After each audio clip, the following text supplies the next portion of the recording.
Call me Old Man Wade. Damn you, old man! Wait. Old ass man. Shut up, old man. You smell like fart. No! Old man. He's so old, he got a podcast on cassette. Fuck, you're old.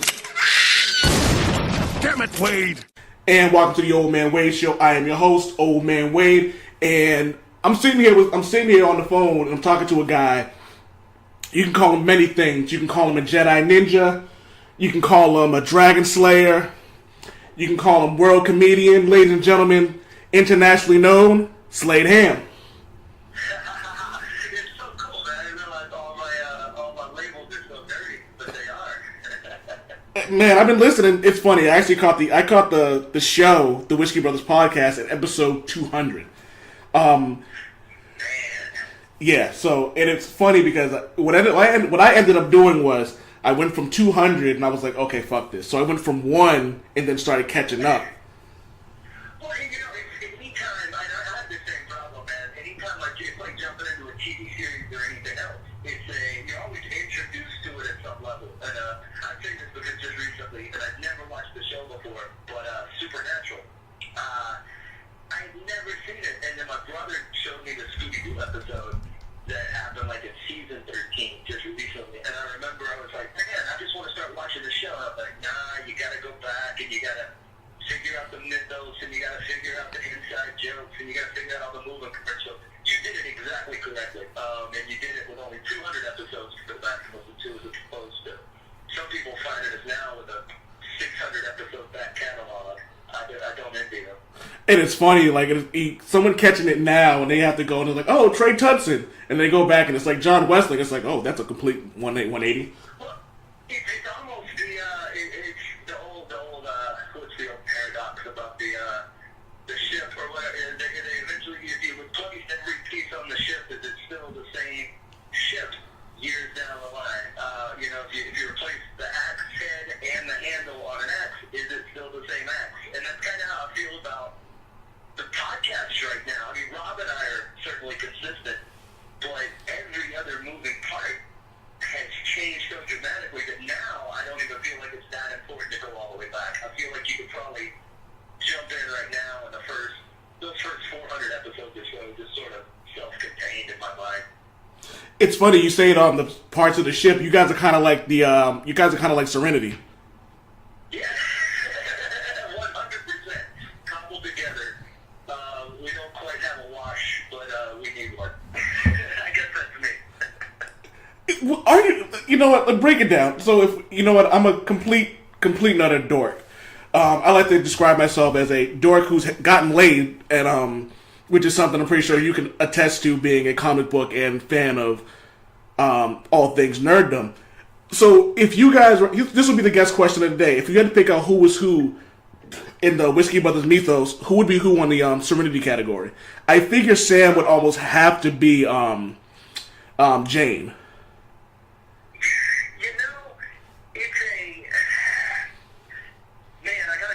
Are we counting all the old cats, or are we counting the new cats too? Because, not as far as the Whiskey Brothers go. Because if you're just looking at the original 4, I could probably place it. The problem with that, Kiki would have been in Mara. I wasn't gonna say it. She's just pure sex, you know. Rob would be my Zoe, I think. I was hoping you said Preacher. And that he's just, he's my lieutenant. He's my first in command. I guess I've got to be Malcolm. Somebody's got to be in charge of this shit show. And then I don't quite know what I'd do with Dale. But he's a little Alan, or not. Which Baldwin was it? Adam Baldwin, was he the one that was in that? Yeah, he was Jane, I believe. Yeah, God, you're making me want to go back and watch. Man, I haven't watched Firefly in ages.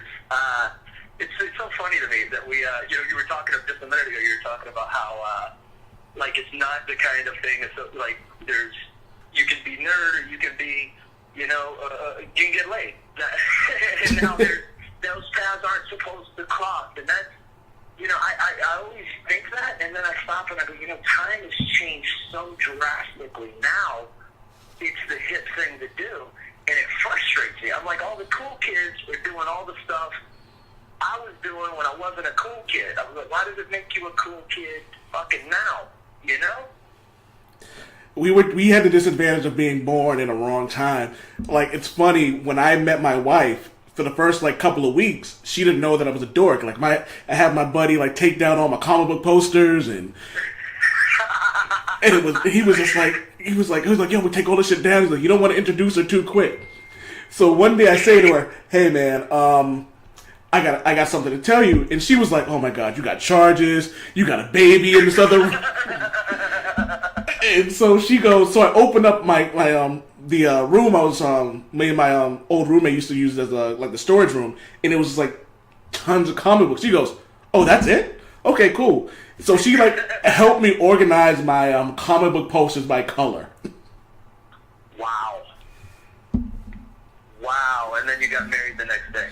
No, I looked at it, I was like, oh my god, I love you. Yeah, and here's the thing, it's increasingly, women are getting into the whole, and I guess part of this is the Marvel Cinematic Universe movement, and the minute you started signing all the stuff that was nerdy to us, it was cool to us, and it was nerdy to the rest of the world, but the minute you paint Thor with a Helmsworth brush, or you give Robert Downey Jr. the Iron Man armor, and of course the whole world gets on board. Those are the most charismatic people on the planet, playing these roles that, were before relegated. They were comic books. Oh, you're reading a dumb book about some Norse god? What? Now, you got some sex symbol playing him on TV, and he's so funny, he's so lovable. I'm like, yeah, it was the same tool I dug in the 90s. Now, you want him? Okay. And it's funny, because I got my wife because I always make fun of her. I said, no matter how much of a dork you are, you played World of Warcraft. That was never me. So... But I was reading Jessica Jones' Alias, and I was like, you'd love her. So I lent her the first comic book, in first series. She read all 4 of them within a few days. And then she was excited for the series, and she found that it was Kristen Ritter. She goes, that's not fucking Jessica Jones. And she was all torps, all sorts of pissed off. It's how it works. I like it. I like the fact that, the notion of what's cool gets challenged all the time, and everybody always looks back and what? I thought that was cool for how long? But I think, I want to get mad that other people are finding the things that used to be sacred to me, but I also understand that that's how more good things get made. I know you and I, we tweet about Deadpool every now and again, and that's one of the few for me that I was like, everybody loves him. And I'm like, I loved him in 91, man. I've still got, every X-Force issue he was ever in. I missed, I was reading it back during New Mutants. I was reading New Mutants back when he debuted. I don't still have that issue, but I still have, all of the X-Forces, his second and third, all those other appearances.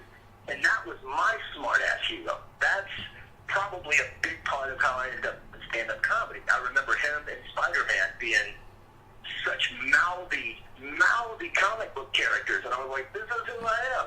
And then all of a sudden, Ryan Reynolds, the whole world loves Deadpool, and I'm like, the whole world's not even supposed to know who he is, much less like him. This is wrong. Yeah, I got into Deadpool late, because I jumped in everyone has that one relative that has a drawer full of comic books. So, but me, the first comic book I read was the first day Kitty Pryde jumped into the X-Men, which is when the Hellfire Club kidnapped him. And I didn't get into Deadpool until, and you'll know the issue, it was Return to Weapon X when they gave him his face back.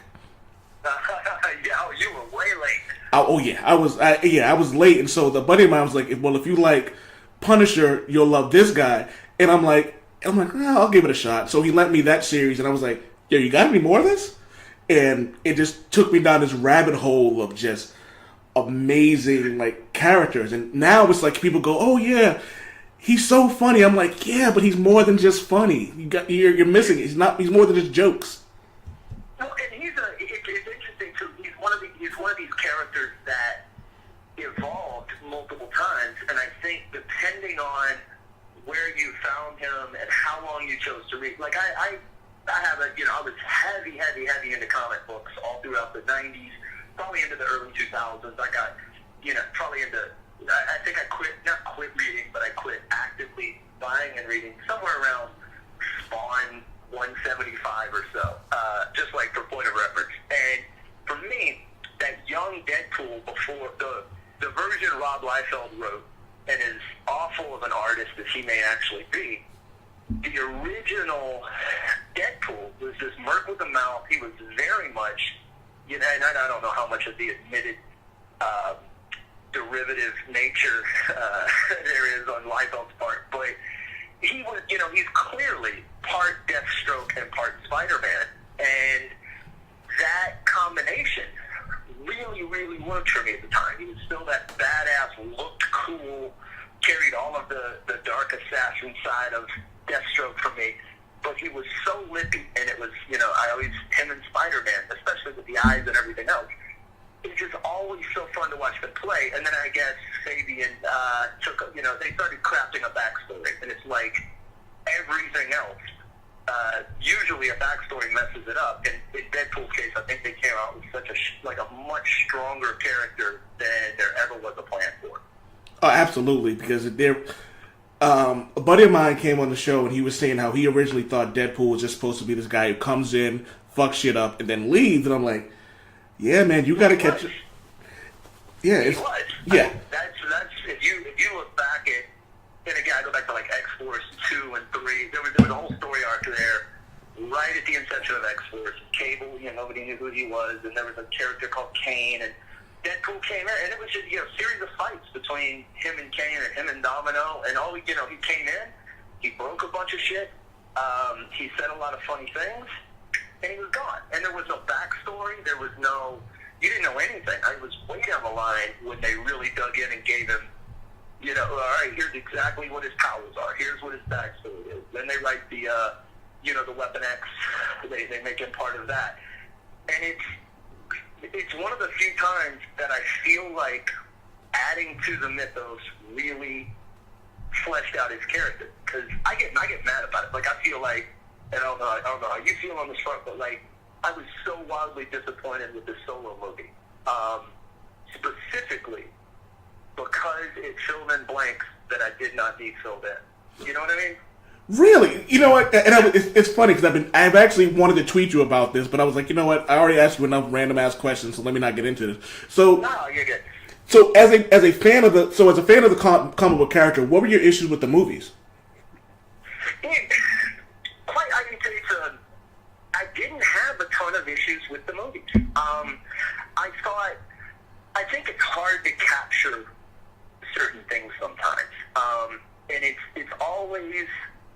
It's a director's job and a writer's job and an actor's job to bring to life characters that exist in a two-dimensional world. And furthermore, they've got to bring these characters to life in front of people who have already mentally turned that two-dimensional world into 3D. And so I don't think you can ever get it right enough for everyone. And I have to remember that when I walk into the theater. They're never going to get it right enough for me. Like, in my mind, Cable is a much bigger guy. He's like just not in terms of like he's not much more muscular or anything. I thought Josh Brolin was fantastic, but I just mean he is a bigger structure than I think a regular person is capable of playing on a movie screen. So I have to walk in and let those preconceptions go. I was prepped to hate Deadpool 2 specifically because of all the teaser. You saw the previews and the Shatterstar, and I just went, oh God, you guys are going to try this, and it looks awesome. and then they did it in the most, I won't spoil it for you, they did it in the most spectacular way, where like I almost stood up and sort of fist pumped in the theater, where it was like you had me going. You thought you were going to let me down, and you didn't. And it was it was wonderful. I think they've got such a good creative team together. Ryan Reynolds is he's not the Deadpool. Like, when I go back again, this is why I say the era you found him in changes how you feel about him now. Ryan Reynolds is not the guy, he wasn't even close to the guy the first time I read Deadpool that I thought, he's playing a different character, but he's playing exactly the character Deadpool has evolved into, especially when you take into account the Hussein years and like, if I go back and read Dead Presidents or something, like, shit, that's Ryan Reynolds in that mask, man. Yeah. But yeah, so I didn't have a lot of issues with it. I think Deadpool is it's still such a new commodity in the film world that there's really not a whole lot you can fuck up at this point. You're just making a new thing. You know what? We could talk Deadpool all day. If you want to come back on the show, we can. Because this could end up being a 2-hour conversation. Because you mentioned Dead Presidents and the Brian Hussein stuff, and we can get into the marriage with Shikla but yeah, I don't have a tendency to focus on I'll get on the rabbit holes too. But all right, so full disclosure. So I ordered the book Friday. After you said, I was going to order the book, but I had some money coming. I was like, yeah, I can afford the book. And you said you come on the show, so I was like, I should probably prep for the book. So and normally, like, I do a lot of, I sold out and I buy digital comics now. I'm on the go so much, and like I have so much time busy, like with my own writing, that like, I don't have time to sit down and read a book. If I'm reading Totally understood. And if I'm reading a comic book, I'm usually reading it for the stuff that I write. But so the book came in yesterday, and I was like, all right, I'll skim. I was like, I'll skim through it, and I'll go through, and I'll just kind of do what I do, and I'll just kind of pop in and do what but right, yeah, get a DCA. I got some feel about what it's about. We'll go from there. So I have a couple things. One, so I had about 2.5 hours of free time today. I'm on page 64. I could not. I could not put this. I'm on the Joker and the Thief, and I called my best friend, and I go, because I'm doing a sound check. I was like, before you go, you need to hear this fucking story about the police cop and the word motherfucker. So, as a fan of the show, I've heard half this story before, and I'm like, oh my god, he's filling in the blanks of shit that I haven't heard before. And as I'm listening, and just a fan of the show, I'm hearing all this stuff you're talking about. I'm like, oh, that's why he always stops things short. The podcast is interesting to me, and the book is interesting to me for different reasons. My primary job on the podcast is to steer the ship. I get to be captain, but that means that I am often distracted from contributing to my own manner. I can punch things up, but so many times while everyone's telling stories and doing other things, but I'm busy. I'm playing with dials and I'm looking up stuff just for the show. What ends up happening is I don't get, because I'm not like a constantly part of the mix the way I feel like everybody else is. I tend to keep some of my personal stuff. I'm just like, you know what? I like being more of a symbolic person on this podcast rather than dig in and really dish out all the personal notes. Like, I don't talk about my relationships on the podcast. I don't talk about a lot of the things that the other guys will talk about. And for me, the book was sort of that outlet. I was like, okay, all of these things that I can't do them on stage because they're not necessarily stand-up worthy or punch, or I can't do them on the podcast because, one, trying to tell a story around those guys and not getting interrupted is difficult, but also because I don't want to do that. So I sat down and I went, this is an entirely different medium to work in. Let's see what happens. And you end up getting entire stories, and quite honestly, more honest, I think, than I could have done them in any other medium. So, how long have you... Okay, so...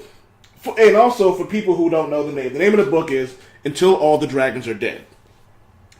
And for someone, again, for people who listen to the show, even people who just read the title and they see the cover, they think it's a story about something mythological, or something like medieval. And then, for fans of the show, they know you're a dragon slayer. So I'm like, is he just about to tell us a bunch of stories? And Yeah.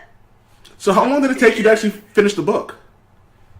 So it's an interesting thing, man, because there's not just one answer to that. There is, I think, like all things good, and I say good because I'm proud of it. It started as this little spirally thing in the back of my brain when I was writing for MySpace, and which is a website that used to exist. I'm 35, dude. I remember MySpace. It's what we had before Facebook, but it was a fantastic medium for a blogger, I guess. And at the time, I was writing stuff that was I was landing top 20 nationally just about every time I posted something, and I was getting a lot of attention, and that turned into a writing stint at a website called The Nervous Breakdown, which is a literary blog or a journal, and I was writing pieces for them, and then I became an editor for them, and somewhere in being around all of these, I was probably the only unpublished author on that site at one point, and being around other people better than you changes the way you do things. And I preach about this at Infinium now, but when you're hanging around your regular group of friends who they're all deadbeats, they're not doing stuff, and that's generally what our circle of friends is. They're people in the same bracket as we are, and we keep those kinds of people because they make us feel better about not doing stuff. The more deadbeat friends we have, the easier it is to justify being one yourself.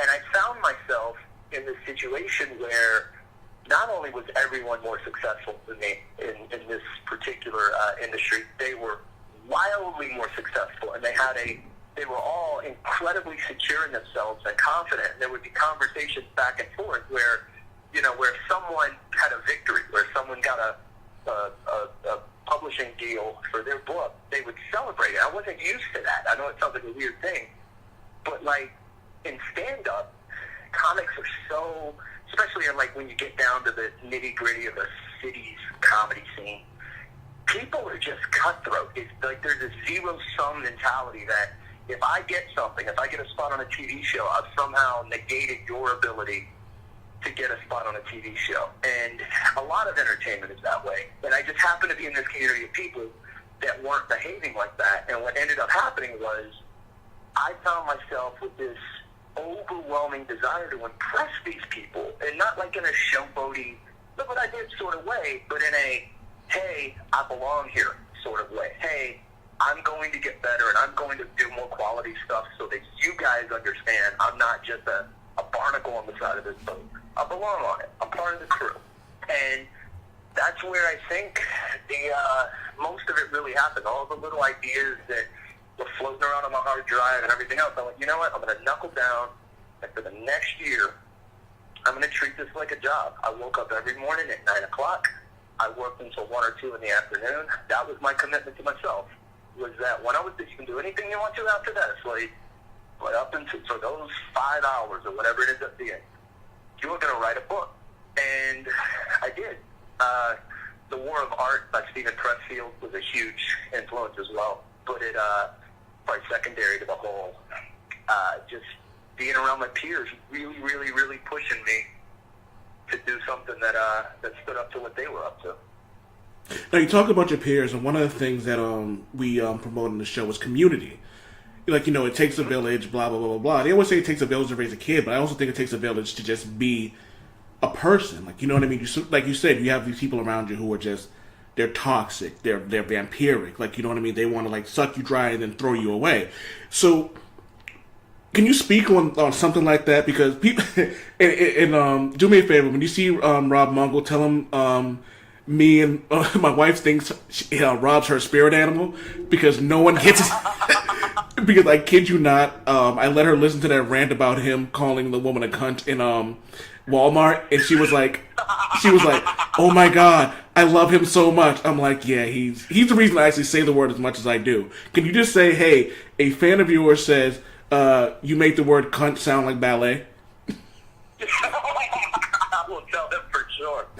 But can you speak on just what it takes? Is like Sam's like you said, like Sam's your Chewy, like, you know what I mean? So for people out there who just don't understand what it's like to have a good support system around it, around them. Can you explain like the benefits of having someone like that or people like that? It is, yes.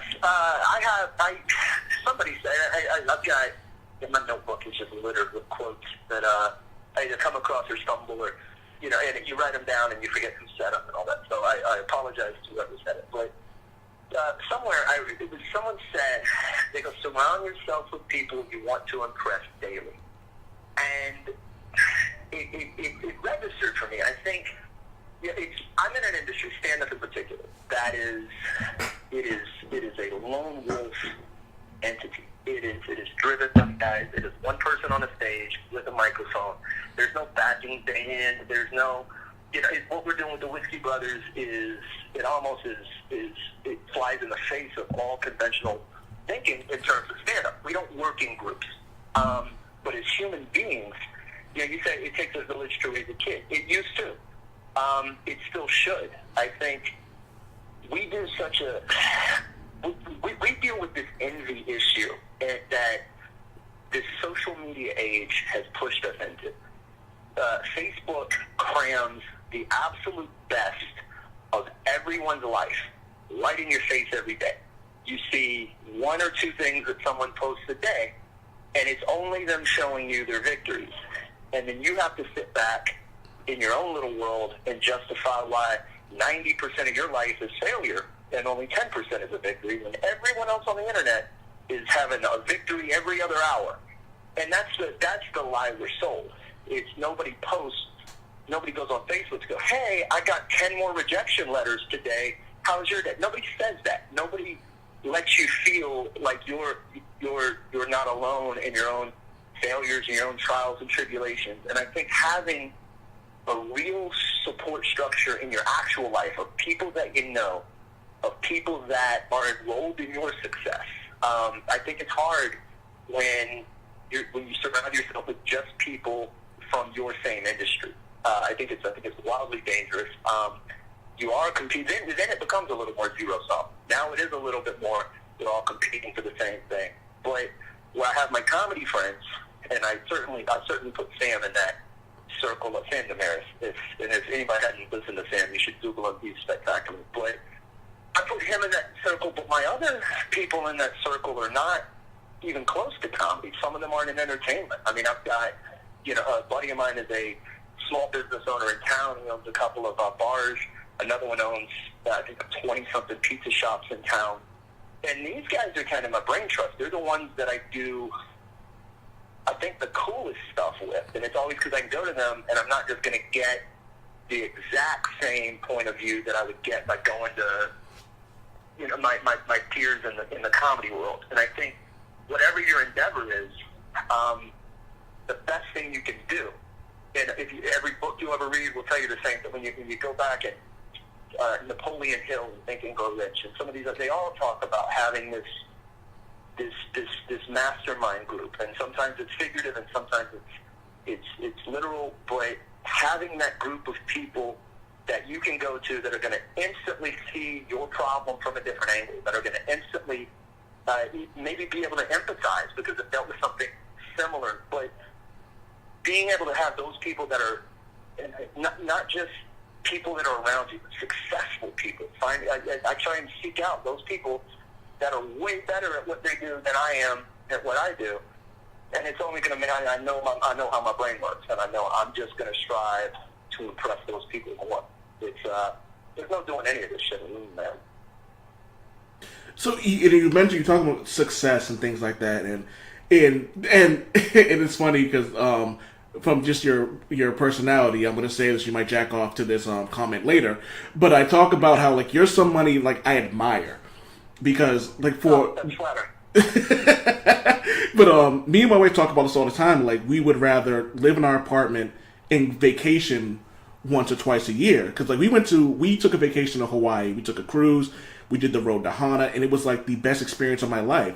And so we did something that like people who make millions of dollars never get the chance to do. And for me, that's how I measure success. I measure success in happiness. I measure it in moments. So for someone like you, you've been to how many countries in did comedy in? Oh God, say it's right around 50 right now. Somewhere between 47 and 52. I got 6 continents. I know that. So people measure success in, like, they look at Kevin Hart, who I think is overrated, and they look at, like, you know what I mean, and they would think, like, that's the measure of success. But then, like, I look at, like, you know, people who know you, Slade Ham, that's all your Twitter and Instagram hams are all Slade Ham, right? Yes. So if you go to Slade Ham's Instagram, you'll see, like, he's on a mountain in blue jeans and a black shirt. Blue jeans and a black shirt. But you're in Guatemala.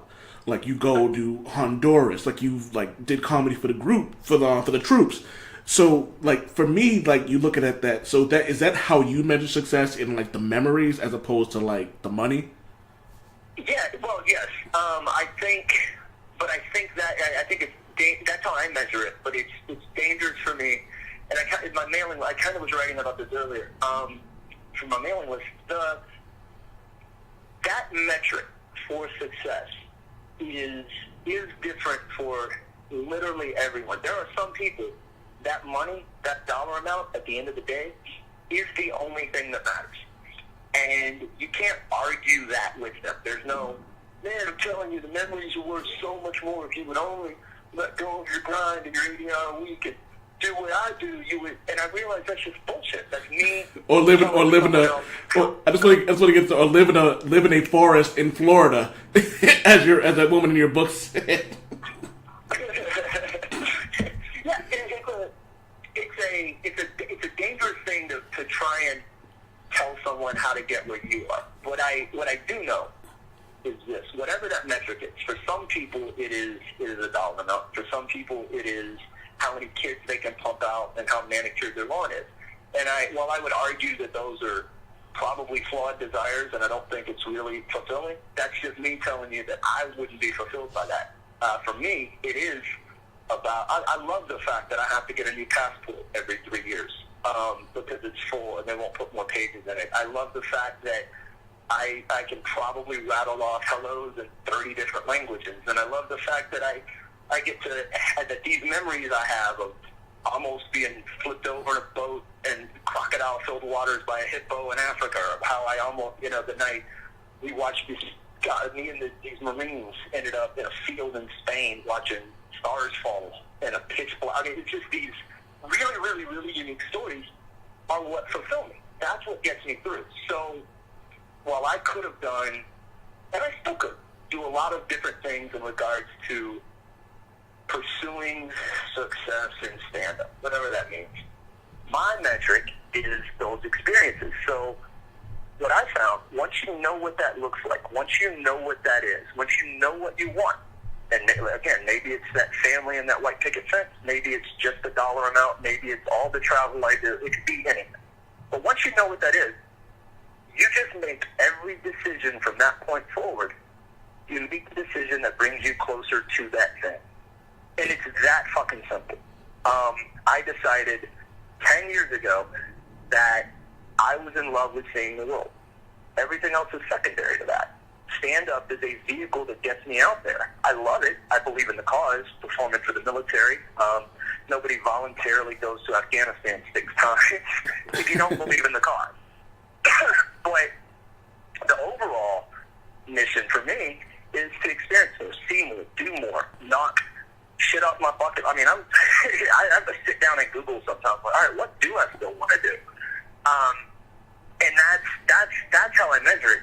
So whatever that is that anybody's looking for, you just fix it in your brain, and when you come to that crossroads, like, you probably hear it, like, I hear it all the time. I heard this a couple of weeks ago. I'm sitting at a bar, and I'm talking to this guy, and I'm just in there. It's my neighborhood bar. There's nobody in there. This guy's talking, and somehow travel comes up, and this and that, and like blah, blah, blah, blah, blah. We're talking about different things, and he's lamenting how he has a very young ages, and it's so hard in this day and age, and everybody's broke, and you can't, And then the conversation ends, and he pays this $80-something bar tab that was his and a friend's, and he shakes my hand and he leaves, and I just sat there going, how can you not afford? You just dropped $80 on booze and a dumb conversation. You could have not done that 5 or 6 times and gone anywhere you wanted to. So people confuse me in that regard. Like, you're not actually going after what you want if you're still making decisions that are counterproductive to that goal. I can't speak on that enough, man. Like, and again, I'll mention my wife a lot, but it's and it's Corey herself. She's my rock, but like she and all that. But like when we got married, but when you find that equilibrium and you go, all right, we are both enrolled in the same end game here. We're on a team, so we're not doing this by ourselves. We're dedicated to twice a year. We're going to do something really badass. We're going to figure out what it is. We're going to plan it together, and maybe we're not going to agree on what it is. So maybe I get to choose one, and she gets to whatever that plan is. But with you guys, if you guys are dedicated to that, then you just go, you know what? Every day we go to work, we do our jobs, we do what we do with this in mind. It's so much simpler, man. Rather than scrambling around going, we'll just do something when we finally have the money. Okay, talk to me again in 4 or 5 years when you still haven't done anywhere. And that's God to preach on that, man. So here's a few examples. Like when we got engaged, we got engaged in February. We got married in October, and we funded it all ourselves. Like no one put us in. It was like I was like, okay, well I have to cut down on my comic book buying if we're gonna do this. We worked a little more overtime, and we did all that. We paid for everything ourselves, and then we went to Mexico on an all-inclusive trip, and we got to see Jedi Ninja, which was again something people don't. Yes. It is something people don't get to do. And we went to Disney. It was me, her cousins, and we have a rule that if we're going to be somewhere for a week, I take a day to myself and I just do whatever I do. And usually sometimes it's during the NBA season. I just sit up and I watch a game. And her cousin's ex was like, "Well, where's Mark at?" And my wife was like, "Oh, he's back at the hotel watching the NBA game." He goes, "That was an option?" And she was just like. And like people come in our house and like they see all like my comic book paraphernalia, like my Deadpool statue and this and all this other stuff, and someone will go, "You let your husband do that?" And my wife goes, "I don't let my husband do anything." Like, you know what I mean? Right. We do things together, and I think that people, and this is something I bring this up for a reason, but people stay, and it's a Black Panther quote when they talk about people who stay in relationships for a multitude of reasons. And you always talk about how, like, you're a crazy ex, and you always talk about, like, there was this toxic relationship. And it seems the more you talk about it, seems like it was, like, probably the best decision you've made. In hindsight, all of this is so simple. I find myself, two things happen. I get people reach out to me, often about travel. So I get emails and messages and tweets and things. Go, "Hey, I'm going so-and-so. Can you help me out?" And then the other thing I get, and it happens almost exclusively it happens after shows almost exclusively, but I get a lot of emails after the fact too. So I guess it's not so exclusive. I was working this big chunk of, I was in a horrible train wreck of a relationship for 7.5 years. I was with the psycho's queen. We were together 7.5 years, and over the course of that, I was stabbed, run over, pushed off a balcony, and it was all with the same girl. Oh yeah, it's funny. All I know is Friargate. Yes, we got some. I got stabbed at a Jack in the Box by a real life crew member. And this was years ago by a box cutter, and it was my ex was trying to crawl through the drive-through window because the girl wasn't giving us our food fast enough, and it was the hideous, horrible situation. But that wasn't even the time she stabbed me. I guess I got 2 stabbings over the course of that. Wait, whoa. Hit the brakes. She stabbed you? She got me with a steak knife, and this is, it sounds so ridiculous, and this is what's awesome to me. It's like I'm able to listen to this with my ears, listening to stories about myself as I tell them, and I go, "Dear God, how did you stay?" And the reality to it is, and I'll tell you the static bit here in a second, but the reality is that you cannot just leave a crazy person. Like that is it sounds wonderful on paper. I'm just going to go. But they will break everything you own before you could ever move it out. You have to strategically move out. You have to make a list of things that matter to you, and then you have to move them out very ninja-like. Just like speaking as a crazy person who's been certified to be crazy. I only broke my own shit, but carry on. Yeah. So, but you're like, oh no, I'm gonna get the computer fixed. My guitar needs to be restrung, and then you're dragging the mattress. Like, the bed needs to be washed. That's totally natural.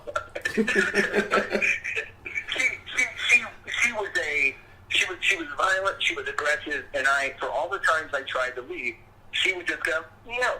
And I was in a small enough town that it sounds so stupid to say leaving wasn't an option, but it was easier to stay than it was to leave. I knew the amount of drama and the amount of damage and the amount of just emotional distress that was going to come from breaking up was substantially more than just putting my head down.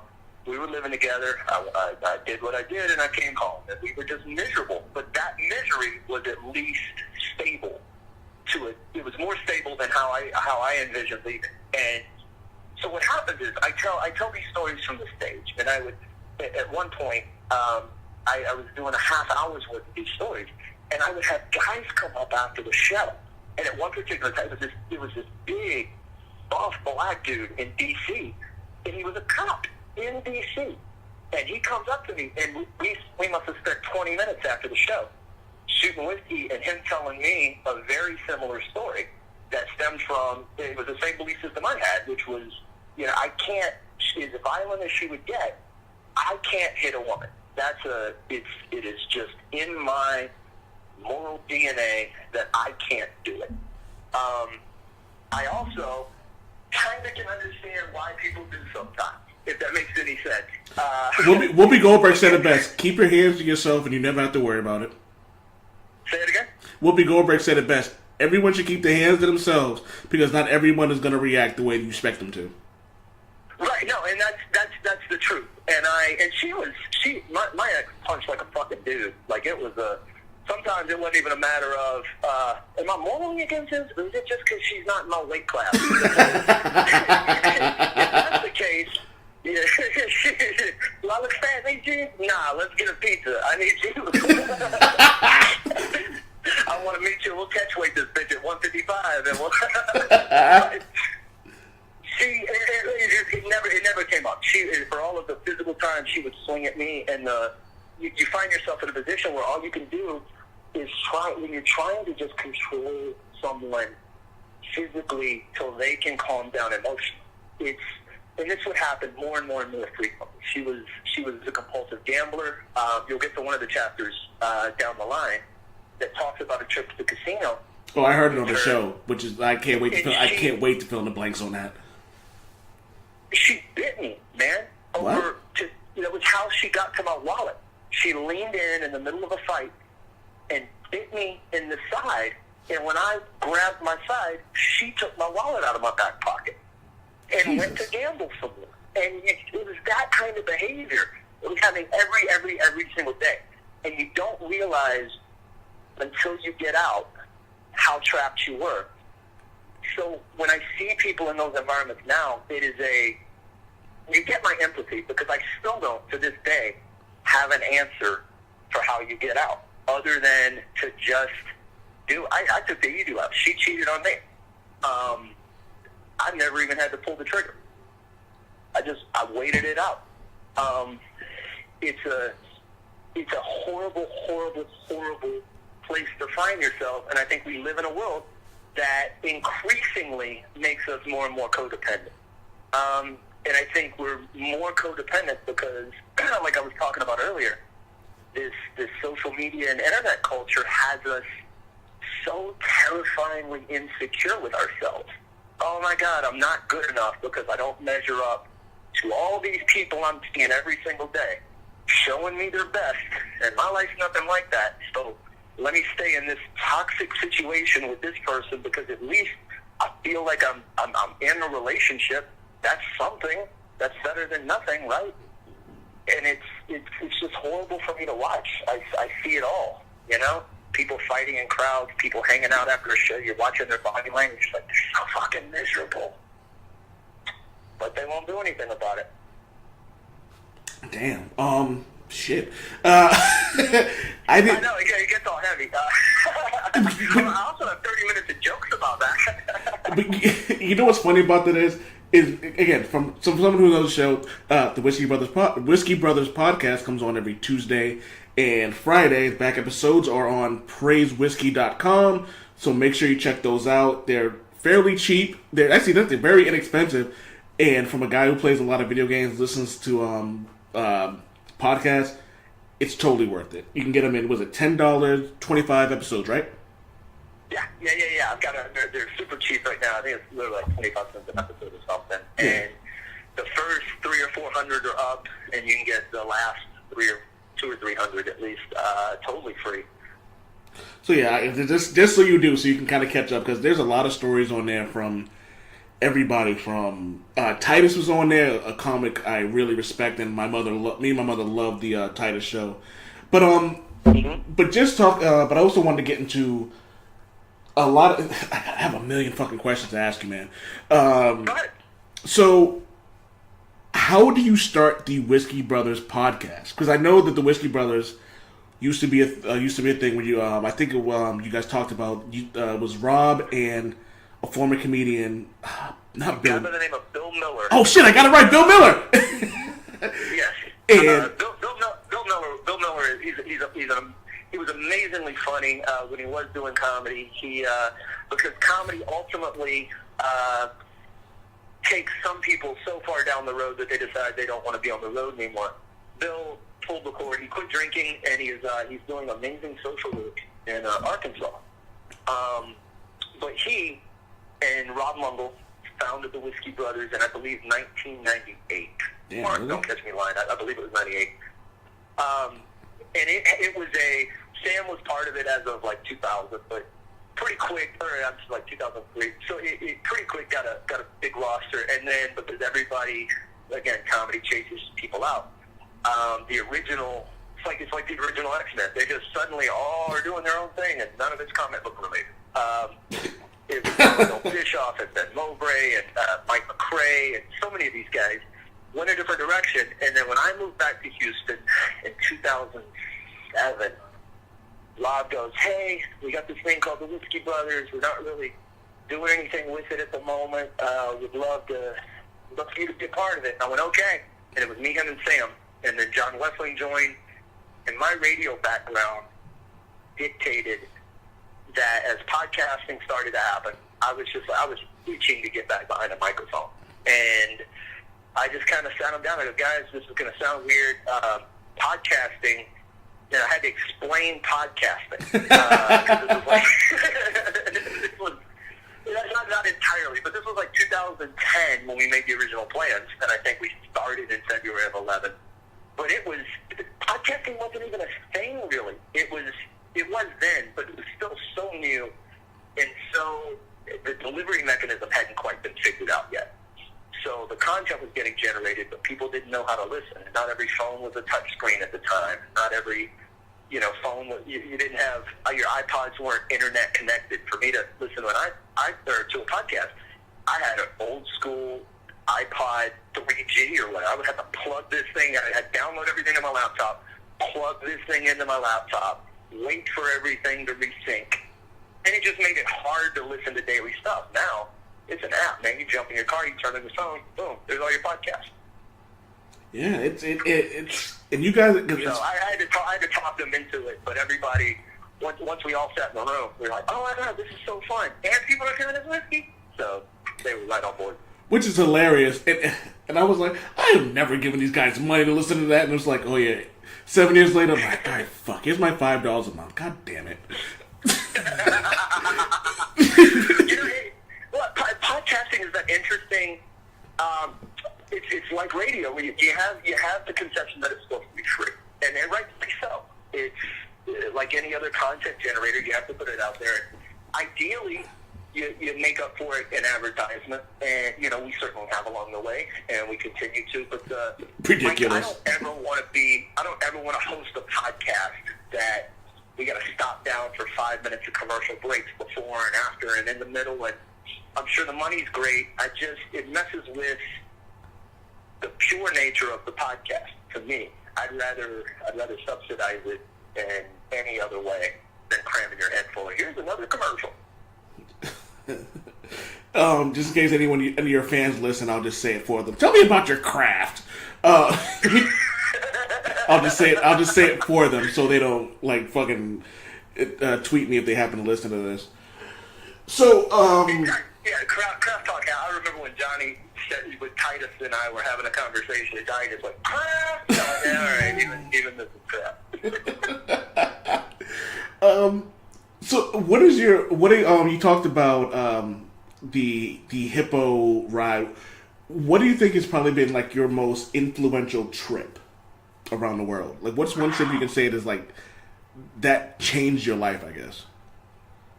So I'll give you a couple, and I'll do them short. Like, I have a couple of those very specific images seared in your brain. I remember the last cigarette I ever smoked was in Sadr City in the heart of Baghdad in October of 2008.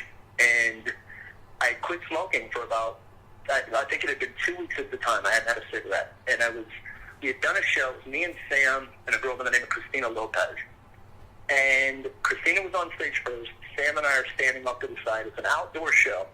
And Sadr City is where the American military was training the Iraqi police to take over a lot of the security issues in Baghdad at the time.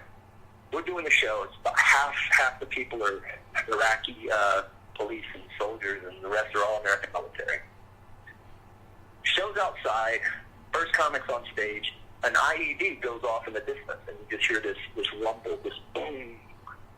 And she freezes, like you should, when a bomb goes off. And Sam looks at me and he's like, what was that? And then I basically peed a little because the bomb went off.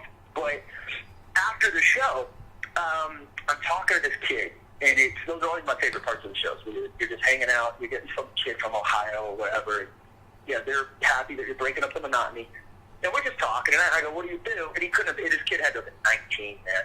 He goes, I manned the turret on the convoys, I riding this MRAP up top, and man the gun. And I go, do you like it? He goes, it's my second day, to be honest. He goes, I don't even know. Jesus. He's real somber about it. I go, is it a promotion, or is this just like, you're new here? And he goes, no, I replaced the guy that the sniper took out, and now it's my job. And he tapped out a box of Marlboro Lights, and he goes, cigarette? And I was like, I'll just take 2 or 3 of those, man.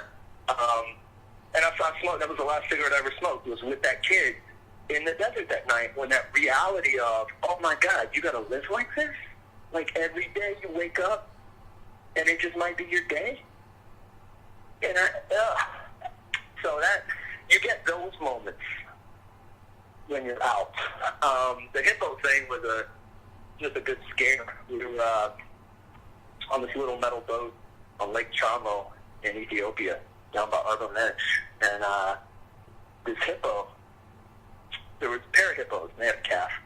And then we're in a place called the Crocodile Market on Lake Chamo, which is, it's like a semi-picture. Can you do me a favor? Can you say the name of that place? There's probably 100 Nile crocodiles just floating and swimming in this particular area of water. And the hippos are there, and there's storks and cranes and all this other shit. One of the hippos goes under, and my guy, he's on the back, the guy manning the boat, and then there's a guy up front, he's got a gun. And the guy up front starts looking around, and the guy in the back, and he starts looking around. And I, again, because I do comedy for a living and I watch people's body language, you instantly go, oh, something's wrong. And he saw him in the back, he goes, I do not see the bubbles. The guy up front goes, me neither. And then they go to crank the boat up, and we're trying to move, and it won't crank, and it's just that typical tension scene from a horror movie. Oh, I want the car started.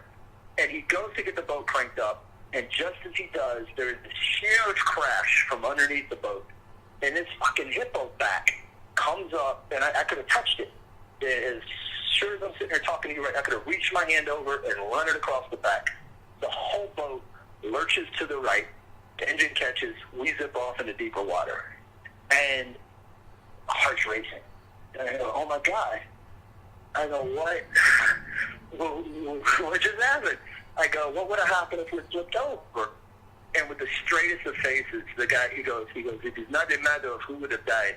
It is a matter of what order. And I just went, okay, okay, this is African. But you know what's funny about that is, but you hear that story, and a lot of people, me included, would have heard that story and been like, I'm not going to a motherfucking place like this ever again. How do you hear something like that, and then 2 weeks later go like diving with turtles and sharks? That's what moves my needle. It is, for some people, it's horror movies. For me, it's I increase my heart rate that way. Everybody's Stephen King called it keeping the gators fed, as he was writing about why people like horror movies. I don't like horror movies. So, and people they'll ask, what? That's so unnatural. Everybody loves horror movies. And I'm like, I don't. And I think it is because I scare myself in so many other ways that my idle time, when I would be watching a movie or something like that, that's when I'm letting myself calm down. I'll go back out tomorrow and jump off jump out of a plane or climb another mountain. I just like it. I like a little fear of death with my exploration. A little acid with your coffee? Yes.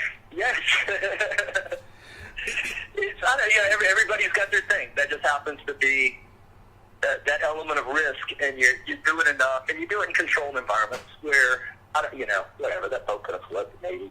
But if you do it in a controlled enough environment, it's like riding a roller coaster. You get your heart rate up without the actual, threat of dying. Sure, a shark could eat me.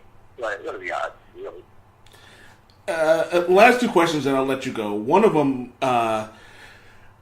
and this is we have a lot of people we come in and we talk this pod. We jump all over the place with the podcast now, but we do a lot of talk about sex and one night stands and stuff like that. What's the easiest and the hardest way you've had to approach when wanting to fuck? Well, here's the thing.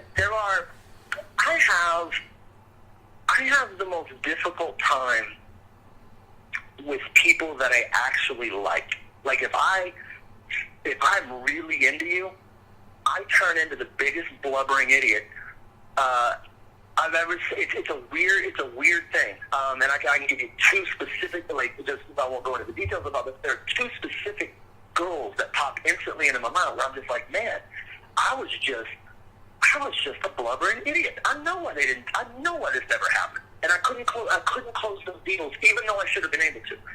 For me, the other end of the spectrum has always been drastically easier. When I don't, Sam Damaris could corroborate or give you even more examples than I can even remember. But when I have, if an attractive girl heckles me from the crowd, there's like a 90% chance I'm going home with her that night. And it's the weirdest thing. There was one in Shreveport, Louisiana, that... And I just got past that chapter, by the way. Biggest argument with her from the stage, and this went back and forth. She interrupted my show. I couldn't tell you how many times, and everything I said to her from that point forward just got harsher and harsher and harsher. And I'm relatively certain that at some point I told her that if they had a contest in that room for who was the biggest cunt, she would come in second because she was that big of a cunt. And it was just the most heinous stuff I could say. And she and I ended up drunkenly banging in the bathroom of the bar next door about 2 hours later. And Sam just looked at me. He was like, how? And I don't even know, man. I don't even know. I don't even have words for that. How do you... Okay, fuck it. How does she come up to you? Is she like Wanda Sykes? Not Wanda Sykes. I can't remember the name of this chick. It was some movie. Did she just walk up to you and go, "Do you want to fuck"? Is that just really how it goes? What ends up happening? There's a dance to it, and it ends up being, you have all of this happening from the stage, which is her. Being verbally berated every time it was never me going at her. It was always her saying something and me. I don't like being malicious from the stage. I like reacting, putting you in your place, and then going back to my show. So it was constantly, she'd pop up again, and I'd have to whack-a-mole her back into her hole. And then after the show, everybody's kind of at the bar walking past you, and she's like, yeah, fucker, gives me the finger. It's catty, but there's also that air of mischievousness to it, and then because it's Shreveport, and at the time there was only one real downtown district under the bridge, and we end up at this bar called Fatty Arbuckle's next door, and sure enough, she's there, and you should buy me a drink for making so much fun of me. And I'm like, you should buy me a drink for interrupting my fucking show. And then her friend, I think, went, I'll just buy you both a shot. Y'all just shut up and talk to each other. And everybody's drinking, and it's kind of catty. Next thing you know, you just, it goes, that's where it ends up. You're making out, oh, I'm going to go smoke a cigarette. And you're making out outside, and you end up back inside. Hey, we'll just go in here and lock the door. It's the weirdest. That's old me. But very real me. Oh, god damn, that's fucking hysterical. Is that the worst heckler you've ever had? No, I don't remember if I told this story on the podcast or not, but I definitely, it's relatively recent. My favorite, in the book, is a story about, the story's called Formerly Porcelain. And it's currently my closer in my stand-up set, so I won't bother doing the whole bit. They are arguably, she might have been one of the worst. I had a one-armed guy charge the stage in Plano, Texas, and he had like a cable arm. He had like his fake arm was fancy, like red and black and like carbon fiber and shit. I was really impressed by it. So you got a preview of Luke Cage season 2 and saw Misty Night. I had that guy, and then I had this other woman who. Here's the problem. This is why she is a worse heckler. This woman I'm about to speak of. When someone is loudly yelling malicious stuff at you when you're on stage, it's very, very easy to beat that person. They're fighting you with anger. All you got to do is a little verbal aikido, turn the crowd on them, make them hate them. It's a pretty easy thing to do. It's harder when the person is just chatty and they're loud up front, but nobody else is really hearing. So in those instances, the only way you can really vilify them is every time they say something, to repeat it, to amplify it, so that ultimately you do enroll 300 people sitting in the crowd in your frustration with this person. It's way easier to beat somebody publicly when everybody hates them rather than when it's just you. So there's a woman and a man in the front row. They're not together. I know they're not together because the three previous comics, the MC, the feature, and the guest spot, they have talked through all three of their shows. By the time I get up there, they still haven't shut up. They're just drunker. But they have established that they are not together. This is not a relationship. They are not together. They are not together. They are not together. And the dude, I think he might even thrown up on his shoe a little bit. He got drunk and left, and it leaves the woman. And she's still talking, and the crowd now at this point really hates her because I'm repeating everything. She goes, she says something, and I just blow her off, and I go, so I'm single, and I'm trying to talk about this relationship. And when I go, so I'm single, she goes, no shit. And the whole crowd goes, and I just turn around, and I go, ma'am, I go, we've already established you're single as well. I go, let's just be simple. I'm going to do my jokes now. You shut up. And I turn around again to tell the joke. She goes, it's different. I'm a widow. And now, like, that's the hard part for me. When someone plays that emotional card, like, you're going to beat me because your fucking husband died? You know what I mean? Like, this gives you the moral high ground to be an asshole. So when she goes, yeah, well, I'm a widow, and I let it hang for a second. Oh, God. And I look at the crowd, and then I cut my eyes right at her, and I go, so suicide?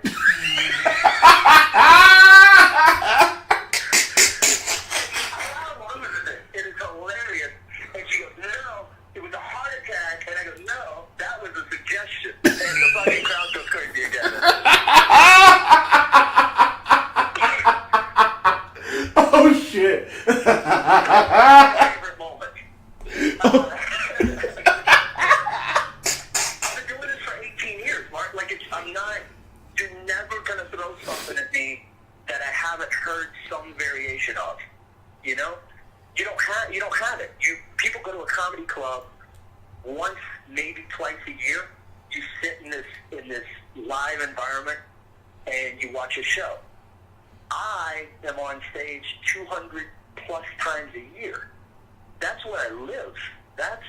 And I'm doing an hour at a time. So there's nothing you can do to me in your one trip to the comedy club. You may have one quick comment. You may have one good punch in you. But you just don't, there's no way you're going to knock me out with one, and there's no way I'm not going to finish it. Jesus Christ, I'm sorry, that's fucking hysterical. So, suicide, right? It was a feel-good story, though, man. Like, sometimes the comedy gods, that muse just makes her way into the room right when you need her. And it's like, I don't even know where that "so suicide" line came from in terms of inspiration. Like, it's not even a bit or something that I've contemplated. Like, if I'm ever in this situation, I would say nothing like that. It's just this pure, unadulterated. You're on stage. This back and forth thing is happening, and this weird chemistry. And in the midst of all that, you're able to pull Matrix like these weapons from the air, and it was a feel good. I'm sorry. I was wondering if you were gonna go with the Willem Dafoe comment, the Willem Dafoe heckler. that's the one that's in the book right now, and it's it was such. When I told that woman she looked like Willem Dafoe, like she did, and that's because at the time, Caitlyn Jenner had just, and I think. Because I would have said Bruce Jenner. She looked like Bruce Jenner. And I remember I think I had to say Willem Dafoe because if it had been like 3 weeks earlier, I could have said Bruce Jenner, but it was like Jenner 2.0. He had already made the turn. Everybody was in love with the sequel. And it was just like, I can't say Bruce Jenner anymore. Bruce Jenner killed a dude in a car accident, so, there's that. Mm-hmm. so, but this was between, he hadn't fully made the change, but he was so brave, and he hadn't killed anybody yet. It was a weird era where it was like, all right, I guess I just need to say Willem Dafoe. I think I'd rather be called Bruce Jenner than Willem Dafoe. Jesus Christ, man. Yeah, especially when and I mean the one from Boondock Saints. Like, that was a fire. That one, that's the... Oh, man. Who was it? Everything bagel, cream cheese. Oh, before we go, you're a stand-up comedian. I actually have both your albums. I bought them before I had iTunes Music. You have Redemption that came out 2005 and Three-Legged Unicorn that came out 2010. There's also the Whiskey Brothers comedy special. You can stream it on Amazon.com, but they preferred if you bought it because they actually get the money in their pockets. One more thing before I go. Do you have any rules for someone when they're going to a comedy show? Yeah, shut up. It is one of the few media, people have a tendency, well, one, shut up. Two, Google who you're going to see. And I believe this more than who's a pit bull of comedy? Because that story cracks me the fuck up. Well, it's one of the people somehow assign comedy this general category that they do not do with anything else. If you were going to watch, and Doug Stanhope has taught, I'm pretty sure that's his drum that's into my head and made me realize it's the case. And when Doug worked my room, I owned a comedy club for years, and I remember this conversation when I booked Doug, and I went out of my way with our promotion and everything else, not to bill it as a X-rated, anything like that, but to bill it as a controversial show, and to please Google Doug Stanhope before you just buy a ticket and come to the club. Bobby Slayton worked my room, and I remember I'll tell you this fucking horrible story. It's very similar to what I said to that woman, but I remember Bobby was on stage, and these two women were talking in the front. And Bobby's a pit bull of comedy. And these two women had shown up, and they were sitting in the front row, and they're chattering to each other during Bobby's set. And Bobby just turned to go, what the fuck are you talking about? What are you two bitches talking about? And one of the women, gives Bobby waves him off. And he said, well, you're way me off. I'm a pit bull of fucking comedy. What are you telling me not to talk to you? You're talking on my fucking show. And the woman goes, we just buried her mom today. Please don't. And Bobby, just because he's a pit bull, she killed herself when she found out y'all were fucking dykes? Get the fuck out of here. And I just went, oh, God. I just walked up before they even stood up and just handed them their money. Like, you guys can leave. Here's your money back. I don't know what to say.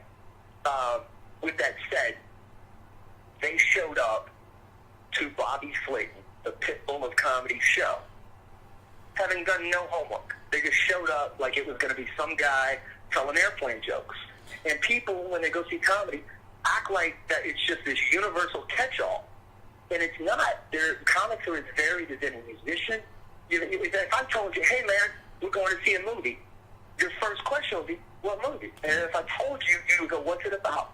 And I would tell you more. And if that didn't satisfy you, you'd go online and you'd watch the trailer. But people go to stand-up shows like it's just a place to take a bachelorette party. And that's really not the case. So if you're going to go see live stand-up, do a little bit of research. Find out who you're going to see. Show up with the understanding that you're watching it just like you're watching a movie or a concert or anything else. There is a plan put together by that artist. Let them do it.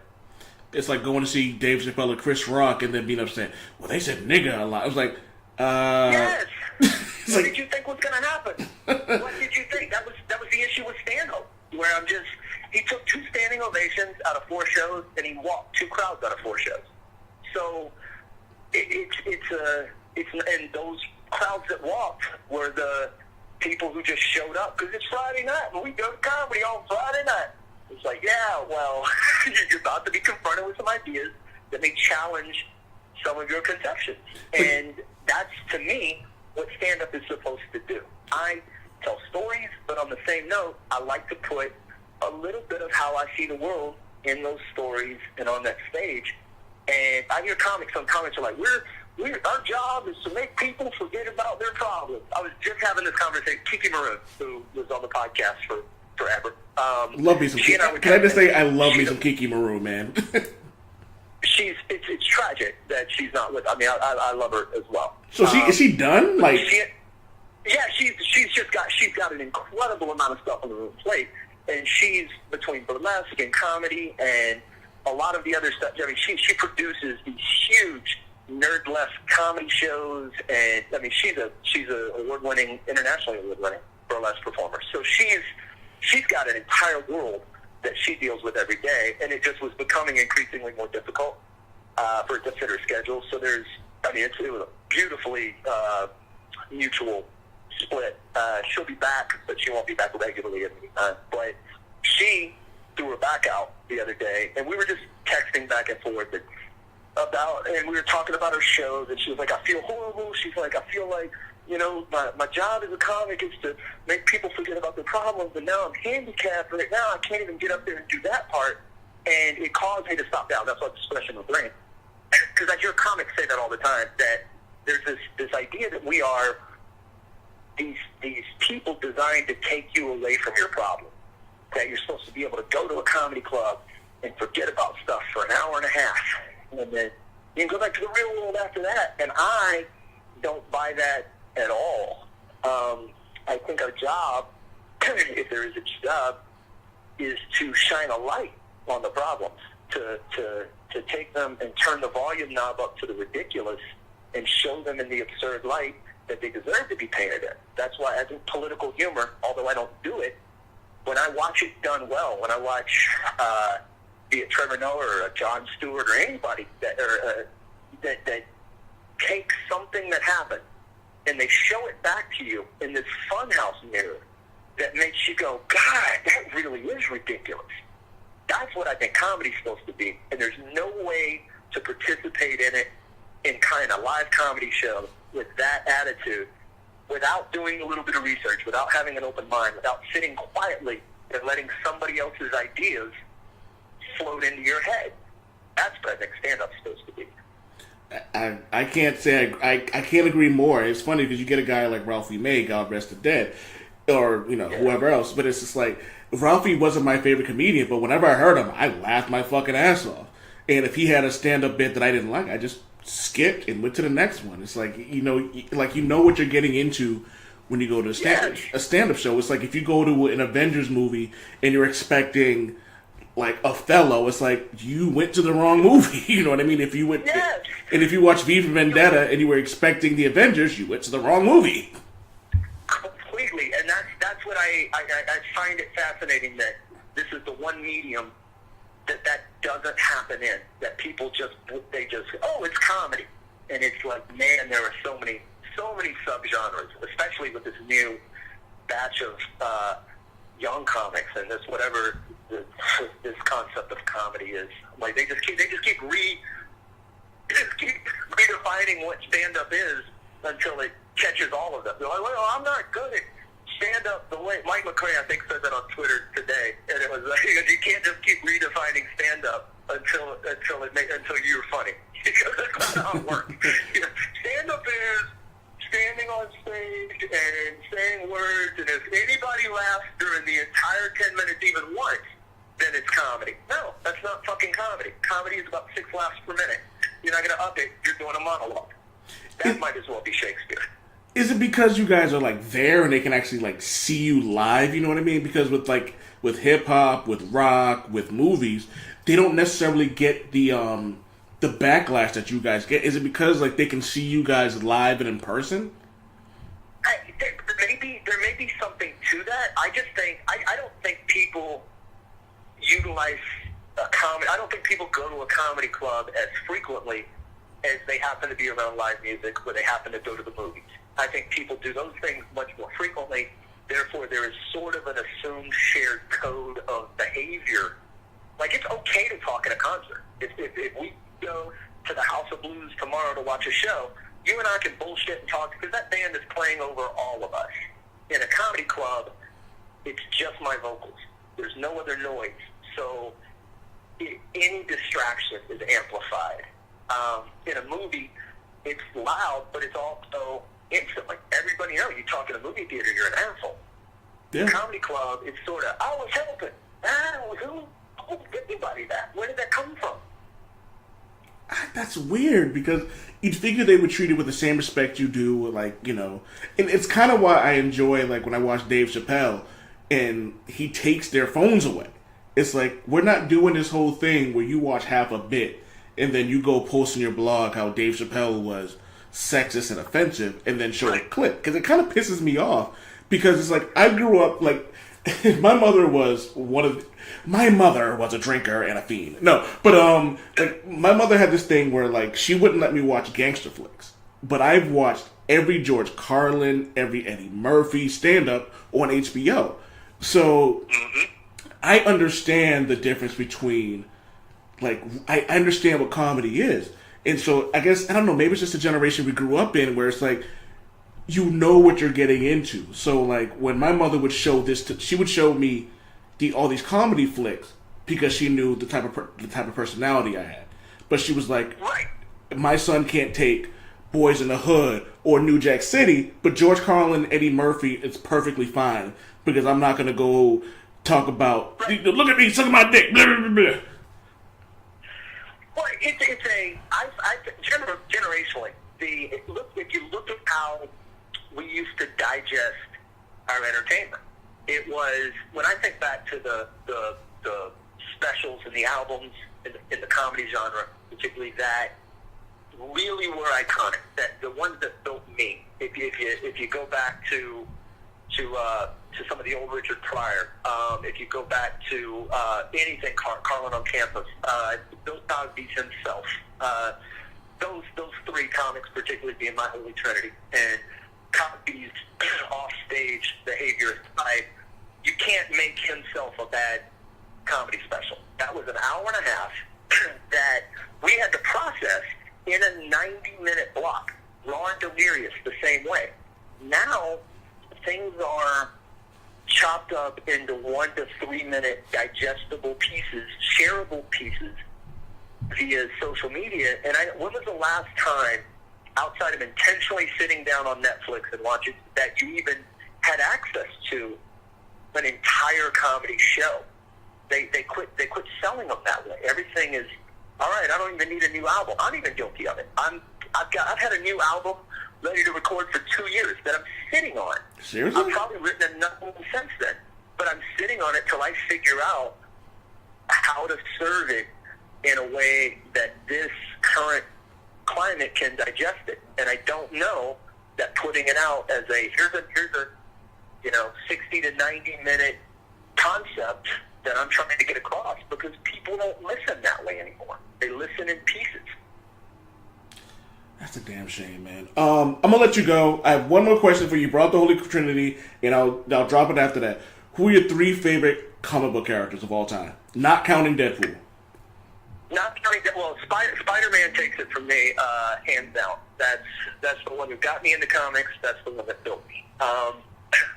Spawn is certainly in that group. I think that's one of the most wildly imaginative things to crawl out of somebody's head in a long time, and most of that, it has to do with the fact that it was also supported by fantastic artwork from Todd McFarlane when he started, to Greg Capullo, and then at least through the stretch when I finally not gave up on it, but just quit reading. And then, God, I want to give you something crazy and obscure and tell you, but I gotta take the easy way out and say Batman. Really? I never thought you was a Batman fan.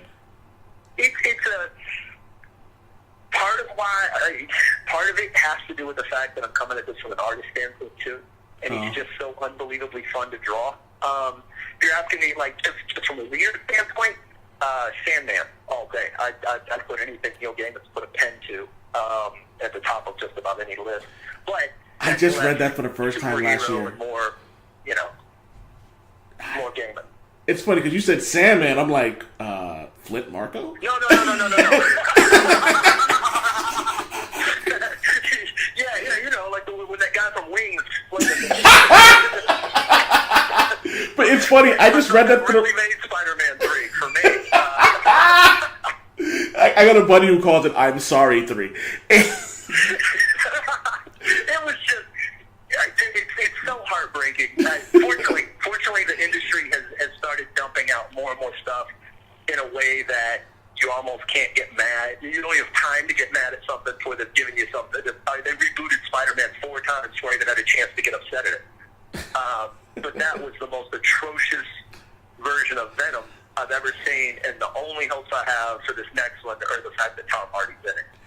Yeah, he is the man. I'll let you go, man, because we've been at this for an hour and 20 minutes, and I'm pretty sure that you got shit to do.